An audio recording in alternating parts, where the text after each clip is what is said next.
your name, I keep on moving forward, always getting closer, I march until it's over. Hello, friends and allies, and welcome to the miniseries Zero to Soul. If you haven't subscribed yet, please consider doing that to support me and the channel. But now, let's jump into the video.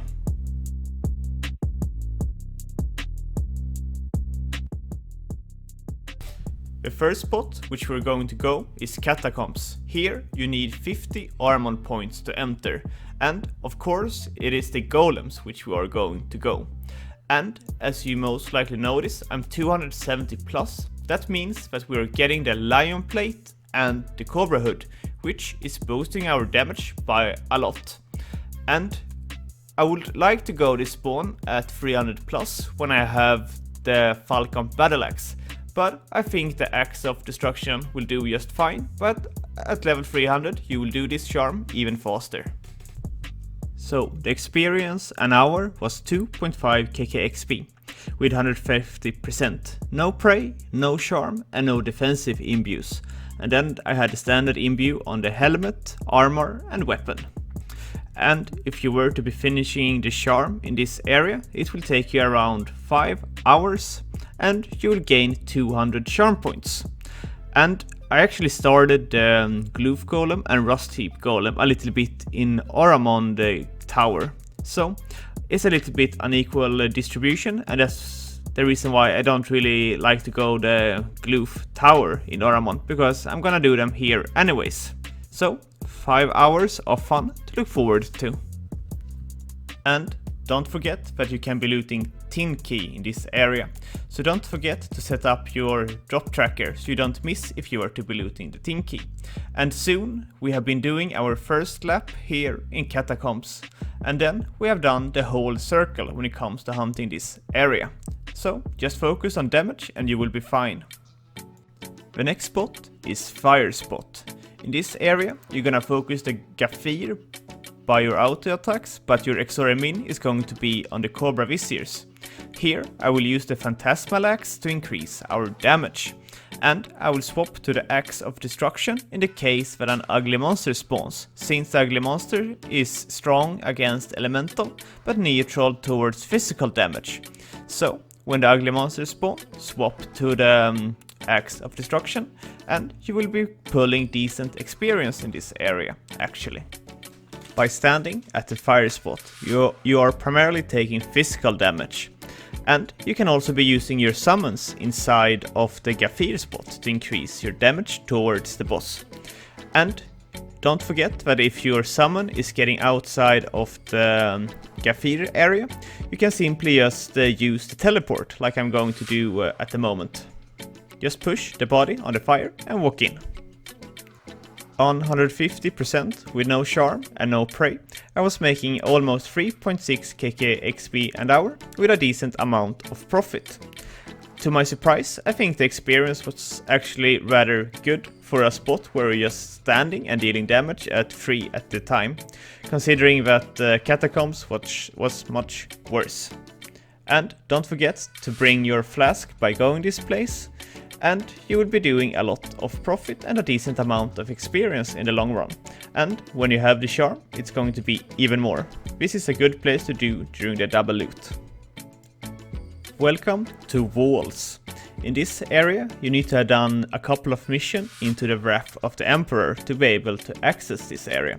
This is a really old school place for me, and it's one of my favorite areas to hunt, or it used to be at least. I wouldn't say it's my favorite place anymore. But the profit is decent, but the experience is pretty bad. The reason why I love this spawn, because it's practically a no-brainer.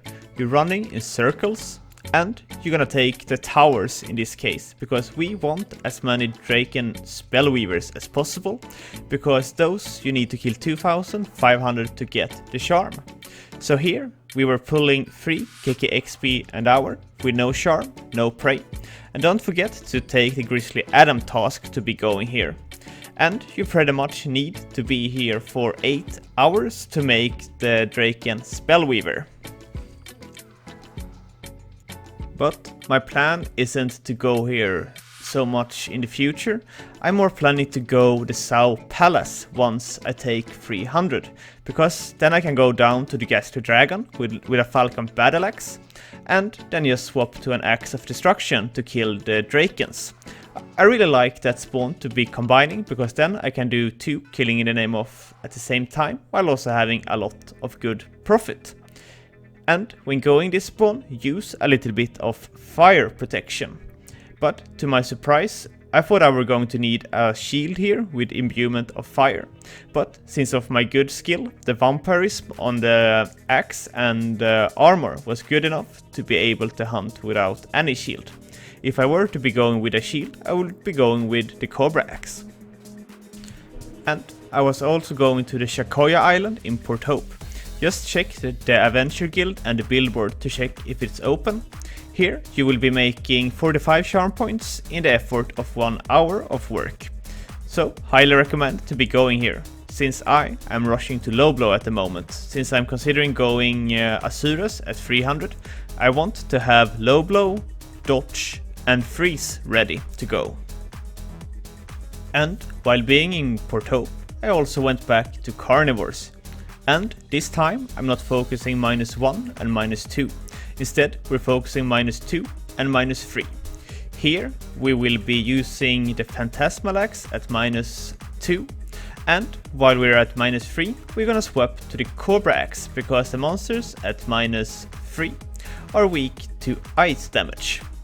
And of course at -2 they are weak to fire. So here at -3 and -2 at 150% with 1 damage prey on the menacing and no charm, we're doing 2.5 kk XP an hour with a decent amount of profit.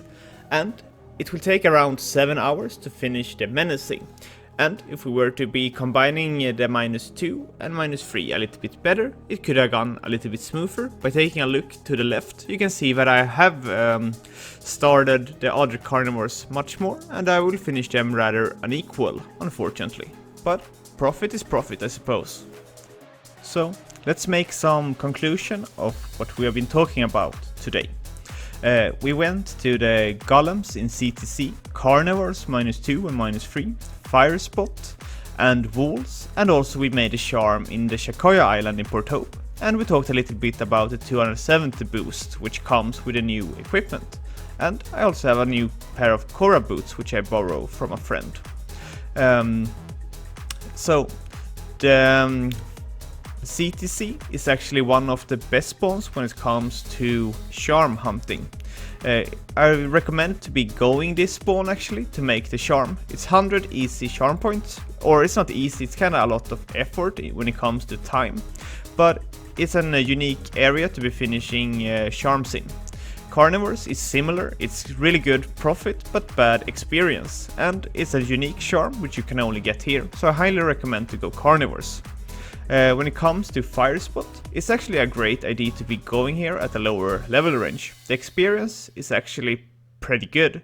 It's better than Carnivores, Walls and Catacombs, for instance, with almost 600k better experience in even in relation to Walls, for instance. And it's good to have started the Fire Spot, so it's going to be easier when you're going the basement duo hunting in Cobras in the future. And when it came to Wall, I was actually surprised about the experience, how low it was and how good the profit was.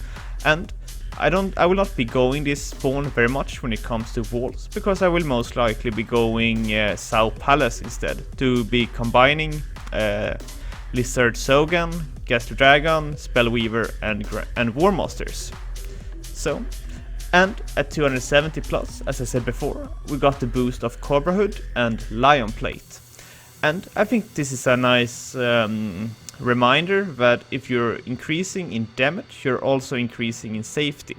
Even though the Lion Plate and the Cobra Hood has worse defense than the Terra Helmet, for instance, or the Ornate Chestplate, we are increasing in damage, and by increasing our damage, we're also increasing our protection.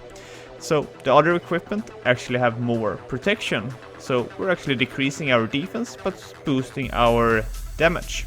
So we're getting more safe by having more damage. So thank you guys for watching, and I will see you guys in the next video. Happy hunting!